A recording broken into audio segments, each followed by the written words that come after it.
咁啊，大家好啊！我哋呢個係廣東話場啦，有冇聲啊？Hello，咁呢個廣東話 section 嚟啦。咁啊，頭先介紹咗咁我哋來自香港資訊科技學院嘅師生啦。咁頭先都介紹到大家，我係沙，咁啊，阿 Kathy 啊 Kimla 啦，咁就佢哋都係 AWS 嘅Cloud Ambassador 嚟嘅。咁所以其實我哋今日都係即係講啲叫一個 AWS 嘅 project 啦。咁但係今日會講多啲 Python。其實可能有啲人呢個 project 都可以講幾次。咁其實好多嘢嘅，咁啊唔係淨係 AWS 嘅。今日會講多啲 Python。咁啊，咁我少少自我介紹啦。咁頭先都講咗，咁我嚟自香港資訊科技學院啦。咁就係高級講師。咁我乜都教嘅，即係雲端嗰種乜都教嘅 ，Google 啊、Amazon 啊、Microsoft Azure 啊，咁我都教嘅。咁我身份就係 AWS 嘅 hero 啦，咁係第一個啦，咁10年啦。咁啊跟住就亦都係Microsoft MVP 啦 ，Google Developer Expert 嚟嘅。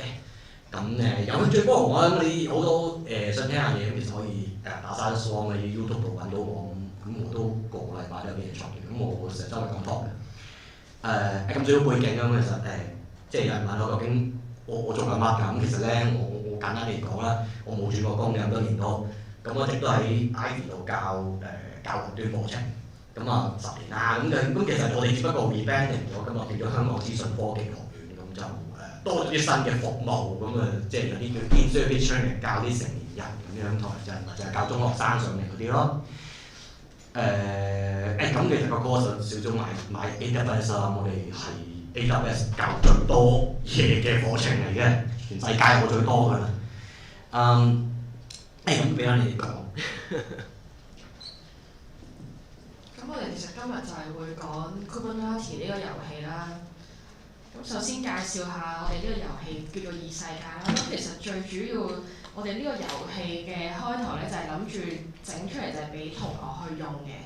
咁就係想透過遊戲，然後再連去 AWS 嘅 Academy 嘅 Learning Lab 裏面咧，然後去學習Kubernetes 啦。因為咁樣咧係會比較相對容易啲去入手啦，係幫同學。咁然後我哋亦都會用免費嘅 AWS 嘅 Academy 嘅 Learning Lab 裏面啦去做啦，然後又會透過個 Amazon 嘅 Bedrock 嚟去 Gen AI 出嚟嘅個遊戲。咁然後講翻下個 AWS 嘅背景啦。咁其實 AWS 嘅 Academy 嘅 Learning Lab 咧係免費俾學生同埋老師去用啦。咁其實就係老師就可以喺裏面整啲 assignment 俾啲同學去做嘅。咁然後我哋同學咧亦都會有免費嘅50蚊美金嘅 quota 去用啦，用裏面嘅 function 啦。咁因為我哋用呢一個 Academy 嘅 Learning Lab 咧，裏面係有個 IAM 嘅權限嘅 role，咁所以我哋嘅 role 會係變咗個 lab role 嘅。咁而家就講 Kubernetes 嘅 demo， 咁我俾Camilla 講。你幫我揸住支咪，咁咪點單手搞唔掂？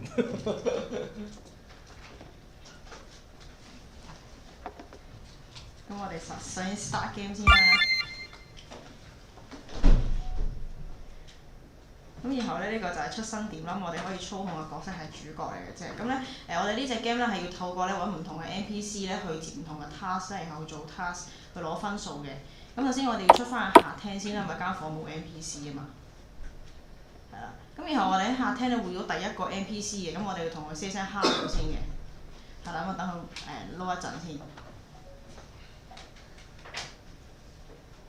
好，跟住然後咧，佢就同你介紹自己啦。呢個人叫 Stella 咁樣啦，然後有個故事。咁咧呢隻 game 咧，其實每一個 NPC 咧都有背景故事嘅，係啦。咁然後咧，佢就會同你講咧有啲咩要做啦，個 task 有咩內容咁樣咯。跟住要等佢一陣，因為佢第一個呢個NPC 咧第一個 task 咧係首先要睇下你個 game 有冇行得成，所以就要等一等，佢要 check 下隻 game 先。係啦，咁而家我就話 check 緊隻 game。你繼續先，你可以繼續佢嘅。嗱，跟住然後咧，呢隻 game 咧有個彩蛋嘅，就係咧，如果咧你即係俾學生哥玩噶嘛，跟住然後咧，你如果成功過咗個task 咧，其實佢會彈個呢個 pop up 出嚟啦。如果你成功過咗咧，佢就會播動漫嘅。咁如果你失敗嘅話咧，就會播隻狗出嚟，即係就療愈下你咁樣咯。跟住然後呢個就係已經過咗嗰個第一個 task 啊，就係有個 default 嘅 namespace 咁樣。咁然後咧，如是者咧，我哋就要出翻去啦，因為咧每一個 NPC 咧都有 CD 嘅，即係啱啱我做完呢個 Stella 嘅 task 咧，我唔可以揾佢第二次去接 task 嘅，因為佢要過成個鐘頭，係成個鐘頭 CD。咁我哋要點樣做咧？就要出翻去啦，咁然後唔同嘅 NPC 啦，咁有啲 NPC 會俾 task 你，有啲 NPC 咧係真對白嘅啫。咁而家我哋可能揾個男仔啦，佢話啊呢個就係同你講有句説話，但係佢冇俾 task 你，即係佢冇得俾 task 你。咁我哋就揾你一個女仔咁樣，咁然後 hello 咁樣呢個 NPC 就係會俾 task 你咁樣咯，係啦，即係要等一等先。跟住後呢個人叫 Lila 咁樣，然後就會有個背景故事，即係好似啱啱講咁樣，每個人都有背景故事咁樣。咁就為個遊戲增加啲樂趣咁樣咯。跟住而家你要起多個新嘅 namespace 叫做呢個呢個 value 咧係 AI generate 出嚟，每個都唔同嘅，一陣嘅 PowerPoint 都會講翻係咩機制。咁就係防止咧每一個學生咧，即係話答案全部一樣嘅。咁有咩意思咧？咁大家做完之後，你咪大家抄對方，都唔使知係咩嘢內容就得㗎啦。但係咧我唔係嘅，呢個 value 咧係可以AI 每一個都唔同嘅，係啦。咁然後於是之後我哋就做翻個新嘅 task 就 OK 咯。做多就做啦。我驚唔夠時。咁你做過唔得嘅，你而家你試次唔得嘅俾人睇。試次唔得嘅先。好啊。咁而家我當我唔起個 namespace 啦，我揾翻同一個 NPC，一定要揾翻同一個 NPC 嘅。如果唔係咧，佢就會同你講話，喂，你上一個人嘅task 你都未做完，你唔好同我攞 task 啊咁樣。咁我哋要揾翻同一個人叫 Lila 啦。跟住佢就會同你講 check 緊隻 game。嗱，呢個就係我啱啱講嘅。如果你冇做到咧，首先會彈個 log 俾你先嘅。咁然後咧就有隻柴犬俾你睇一睇咯，咁樣就可以分辨你究竟有冇過個 task 啊。咁然後我哋就要睇個 log 咯，係啦。然後我哋學生就要睇個 log 啊，你點解冇做到啊？跟住然後我就話冇喎，你唔喺度喎咁樣，咁就要叫你再重新做過咁樣啦。咁其實你 create 埋 create 個 NPC 啊，可以 create 下嘅。驚唔夠時。唔夠時間，咁有句啦，我哋講翻個 section 啦。好。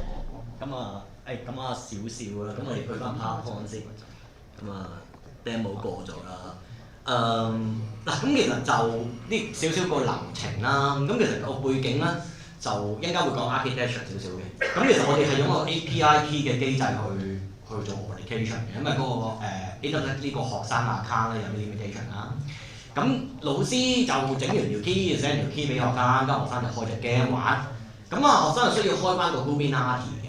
咁其實而家今次呢個 demonstration 就用緊個 EC2 啦。咁但係其實我用 Workspace 都 OK 嘅。咁揾住 Kubernetes。咁你 Kubernetes 如果要俾我後邊 Amazon 讀到咧，你就 provide 翻個 confidential 同埋嗰個URL 啦。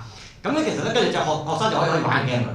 咁佢玩嘅時候咧，佢 make sure 話個 public 咗個 URL， 等佢 access 到個即係 AWS Lambda 可以 call 翻 Kubernetes， 咁就會可以計分。咁大致係咁啦。咁但係 game 我就唔使睇片啦。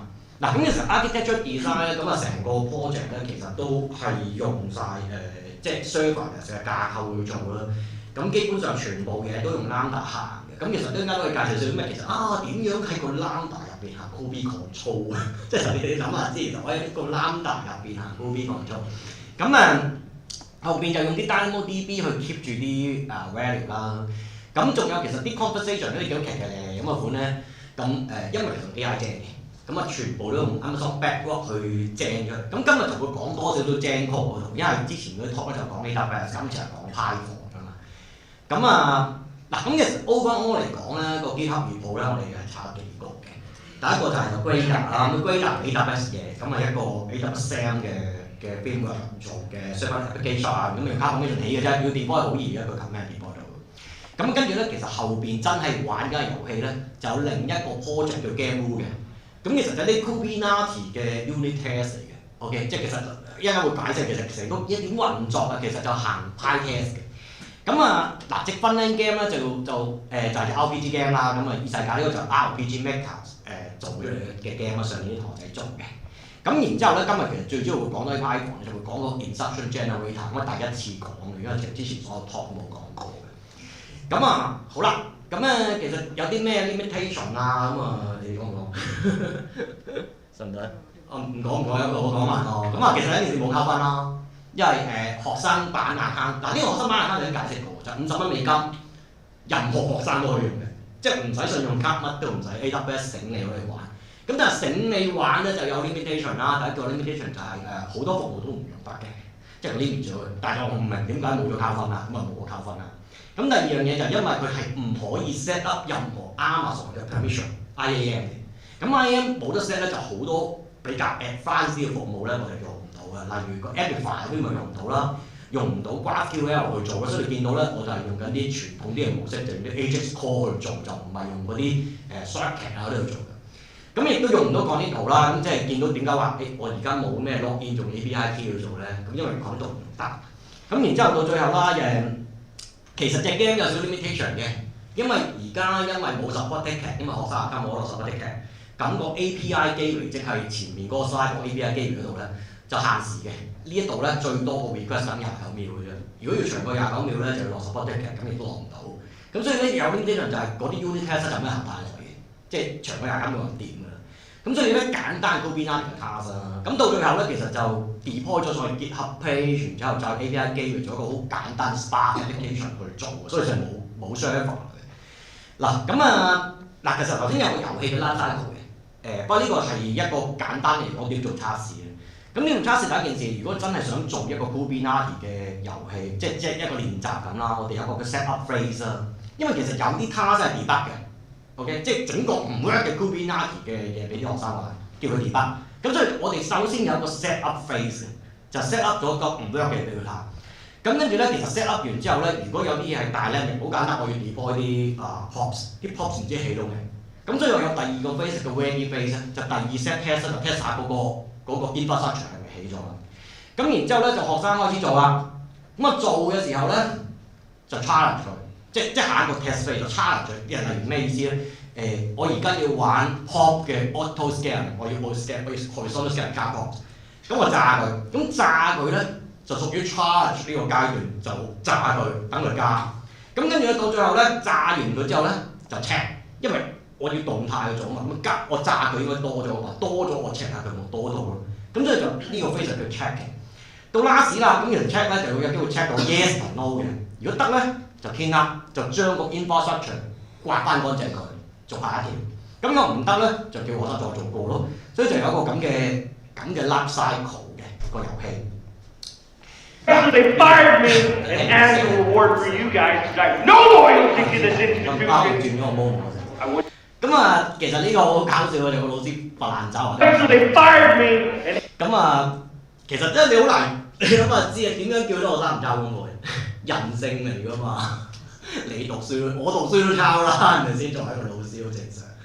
咁其實個老師責任嚟㗎，點解可以出到啲題目學生抄到？即係問題喺度啊嘛。咁所以其實而家好簡單嘅，每一個學生有自己嘅 random， 有自己嘅 section， 再落 Gen AI 整到啲題目，個人都唔同。你抄你都要明，抄唔緊要，你完全識晒你先抄到。咁咪達到目標咯，係咪先？即係目標係要佢識啫嘛，抄唔介意，不過咁難抄，不如自己做啦。因為佢抄嘅途中佢都學識咗㗎，因為嗰個同學要做30次，佢唔會幫全班做。OK， 所以咧我哋有個 random section 嘅 level， 第一個咧係個 game level 嘅 random 啦，跟住可以 per task 嘅 random 啦。咁其實每一樣嘅個人開都會唔同。咁其實個遊戲規則咧，其實就有啲 instruction 就例如頭先講 create namespace 啊。開頭嗰個題目係好正路嘅，即係好直接嘅，即係好 simple 咁樣講嘅，即係講 task。咁就會有啲 placeholder，咁我其實當 Python 寫咩咁寫，就唔知just template 走去換嗰啲 random variable， 搞到佢爛晒先啦。第一個 level 咧就整到人人唔同。咁其實我哋好多 template 其實都係啲 YAML 嚟，咁其實做架構啫嘛。咁咧其實就頭先解釋過，其實我哋每個遊戲嘅 character 咧，我哋都有個故事嘅，即係男男女女啊，背景啊，咁所以佢變咗一個遊戲入嘅對答咧，就唔係話直接咁樣做，就透過 AI 去搞。咁今日就會講多啲 AI 啦，因為之前我哋好少講，之前啲堂冇講點正確嘅。咁其實而家個機就係咧，你見到呢度就玩到你熟啦。即係呢一句咧，本來就係題目嚟嘅，不過經過咗 backlog 之後咧。就你同唔同嘅 character 傾偈，個學生傾咧，多條題目都唔同晒㗎啦。咁變咗你就算攞個 AI 再睇翻，睇到你嘔嘅。咁所以其實自己做係簡單啲咯。咁今日咧就會主要講 backlog 就講呢忽啦。OK，好啦，咁啊但係咧呢個 overall 嘅 data flow 咧就係講其實我哋 game section 背景資料 instruction template 跟住點樣精到有一啲獨立個人唔同嘅 Kubernetes 嘅題目，加埋佢嘅 answer， 加埋佢嘅 creation 嘅 set up 啦。好嗱，咁啊今日就講呢度多啲㗎啦，因為今日係 PyCon， 今日講 Python 嚇。咁講點精確嗱，咁其實咧頭先講。頭先好得意嘅，如果你心對清唔知，我哋有好多個主角有個背景，啲 NPC 有自己嘅背景，咁其實佢哋之間嘅 communication 就可以整古仔㗎嘛。咁但係冇人自己整㗎，咪梗係叫 AI 整啦。咁但係其實而家叫 AI 整咧，今日就會講 LangChain 啊，即係我哋用 Lang 掛上，咁會做一個叫做即係其實個問題就係精嘢咧，你精過你就知㗎。啱唔啱先？OK， 你冷靜啲，即係你用邊個 AI 模型唔關邊個牌子事，總會唔合理標準嘅。好似你而家咁，我而家咁，我 gen 成1000嘢嘅，你 gen 1000嘢，你最少都有幾十嘢唔啱數嘅。你點 set 你都有機會唔跟你嘅 requirement。咁所以其實個問題就係 gen 出嚟係需要 check 嘅。咁啊 check 都用翻 AI check 點 check 咧？咁啊講啊，同埋其實個機制係點都快啲啊。OK， 因為好多我真係 gen 成幾千嘢。咁點可以快啲咧？咁其實就做 map reduce。OK， 嗱咁我哋咧其實個 flow 咧就咁嘅，大 flow 咧就有啲 character， 跟住落嚟咧就有10 graph， 即係呢一格裡面咧就係每一個 pair 咁樣咧就會即係就 check 唔得啊，再做到得為止，然後就跌翻落嚟，就有成個古仔咁樣。咁點寫啊呢啲 Python？嗱咁其實第一件事啦，如果你想用 backwalk 咧，咁其實簡單啦，呢個最直接㗎啦，咁就 call 翻個Amazon SDK 啦，咁你就用 check 嘅 backwalk 啦。咁我而家我哋用緊就2個 Nova 去做嘅，用個平嘅模型去 check， 就用個貴嘅模型去 check， 得唔得？一定係咁做啊，因為精嗰個會衰 ，check 嗰個就1次半次嘅，咁可能精唔會點搞，咁所以就咁話。嗱咁因為精嘢咧，記住 Tune parameter 咧。精就要有創意嘅 ，temperature 低咧就唔會有好創意嘅。咁要佢亂啲咧，就 set 高啲 hotkey 嘅啫。咁啊，跟住咧 check 呢一個咧就唔好有創意啦。OK， 唔需要創意，唔需要機率，只要 fat。所以咧 temperature 就打個0佢㗎，即係你聽其他都可以知啦。其實教 LLM 你想佢 fat check 定係做 creativity 咧，就搞2 parameter 啫。咁啊寫古仔條 prompt 係點啊？咁你條 prompt 就寫古仔嘅。咁寫古仔咪叫整對答咯。咁其實對答咧我就想咁嘅，就有個 topic， 因為個 game 有背景嘅，因為今次係 Kubernetes， 下次可能其他 base。OK， 因為我有背景古仔，因為其實我隻 game 可以換第個 back end。咁啊，跟住就 character 背景，根據佢咧就整啲對話。咁啊主角就 Kubi， 咁啊 Kubi 咧就要同佢做2餐，咁你求其捉條友傾偈咧，佢就有啲古怪對話咧，就總之同佢講2句。OK， 你一句我一句答2次，咁你點做？因為咁啊呢度寫instruction啦。咁啊跟住咧，其實個 format 咧就係咁啦，永遠就有個 NPC 同你講嘢，跟住 Kubi 答嘴 ，NPC 再講嘢 ，Kubi 答嘴，我就 expect 要咁有 OK， 因為我總之我傾偈我就想佢咁樣答我啊嘛。咁跟住咧就俾 topic 啦，咁今次個 topic 咧就 Kubernetes 異世界啦，跟住就2個 NPC 嘅背景故事，男女，佢食啲乜，佢做啲乜咁就寫喺度。咁然之後就 gen dialog。嗱咁呢度 gen dialog咧，咁其實 gen 完我頭先講啦 ，gen 完就要 check， 因為就一定死嘅。OK， 呢個你唔可以 gen 咁多，你冇得硬 check 嘅，咁啊再揾個 AI check 咯。咁啊再 check 咧，其實個規則就係同佢講，我有啲格式，例如我總之呢啲係對話嚟嘅，我要求就係你一句我一句對住個格式嘅，真係會 gen 錯嘅，真係會 gen 錯嘅。咁你同我 check 下呢個格式，係嘅話長得滯我唔要，短得滯我唔要，你答我 yes or no。咁就再叫個LLM 去 check 多次，咁啊跟住其實咧 expect 個格式寫翻俾佢啦。嗱咁你見到我呢度成日用 XML 格式去做嘅，咁啊其實即係都 OK 嘅。如果你想啲嘢清清楚楚寫方啦，你當 XML 咁挖佢，咁其實佢會應啲嘅。即係呢個係即係總之 guideline 嘅咁講，但係事實上都係 work 嘅。咁就總之你答我係定唔係俾解釋。嗱記得啦，如果你寫方咧，你一定要叫佢俾解釋嘅。你唔叫佢俾解釋咧，成日冇作嘅。邊個 LLM 都係咁噶，但係個解釋到最後我唔要嘅 ，OK 得唔得？總之對我最後我唔要，但係你逼佢寫解釋咧，佢就唔會作得咁隨便嘅，得唔得？呢個係 check 嚟嘅。好啦，咁其實呢個 flow 咧就係有一個裏邊係一個 loop。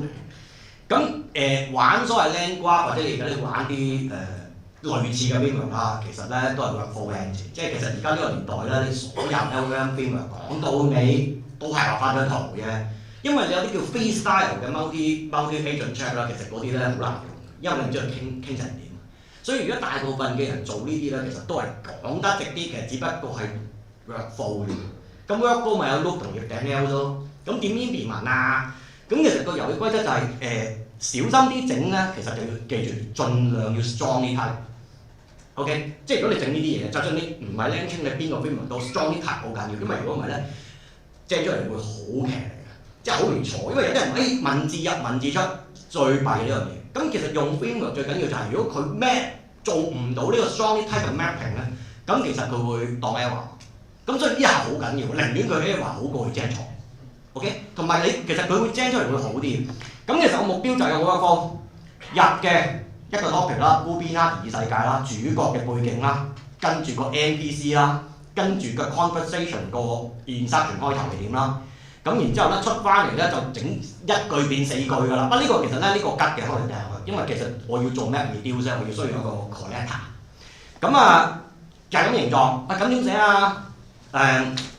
其實個遊戲規則就係所謂玩 LangGraph 咧，就真係用 program 去畫圖咯。OK， 係好老土嘅，不過就你而家用邊個 framework， 大部分都係 program 畫圖，你用邊個都一樣嘅。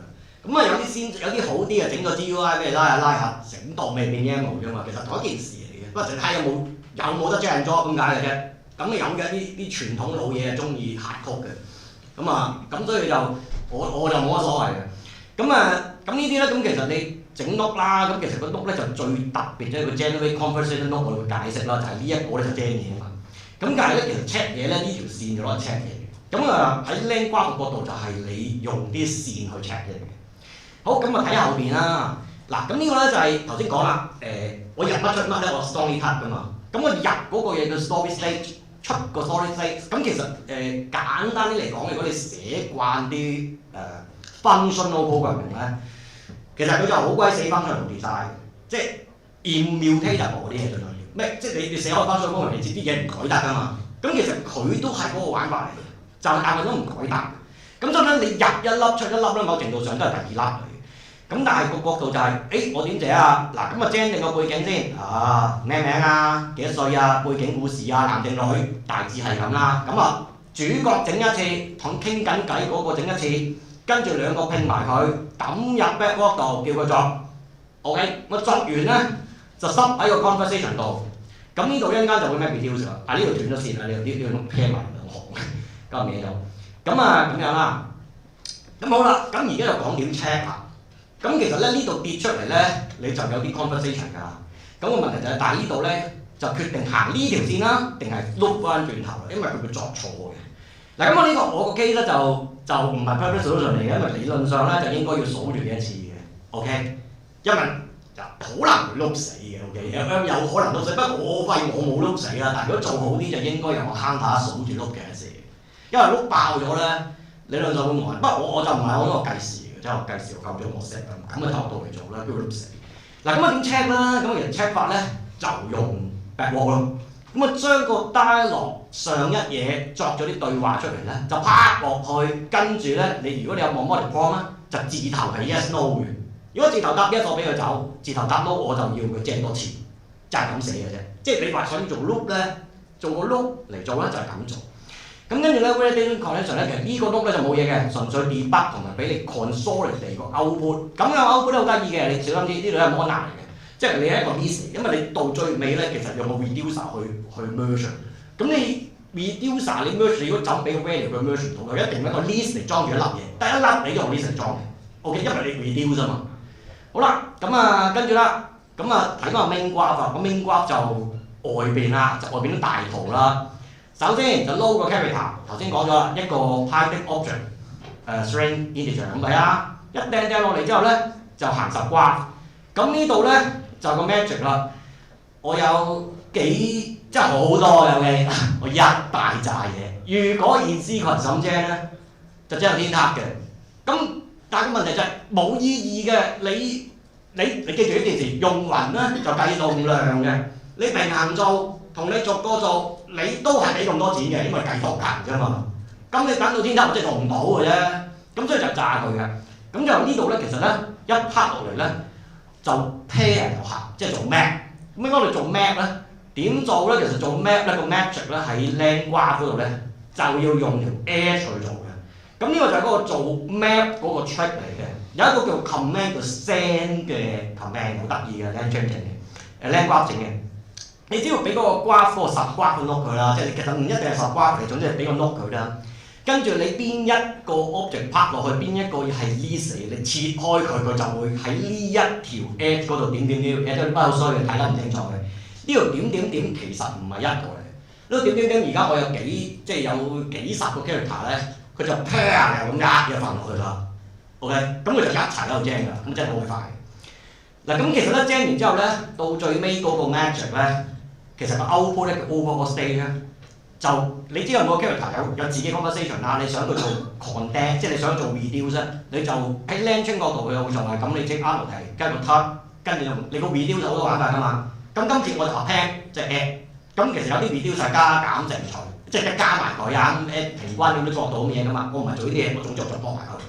咁呢度有好緊要嘅，因為其實點解大家有人話 LangChain 好 over design， 即係 LangGraph 好 over design， 其實佢個角度就係預咗你做 parallel program， 即係好 functional， 即係你嗰陣時我 Scala 嗰啲，其實你覺得好鬼死正常嘅。咁但係你唔係嗰啲咧，咁其實你可能好 off 啦，但係其實佢就 reduce 曬㗎嘛。咁其實而家 reduce 就好壯㗎啦，哇！成排一飛出嚟，咁睇下 output 咯。嗱，個 output 咧就係咁啦，咁啊其實 random 啦，每個 character 啦。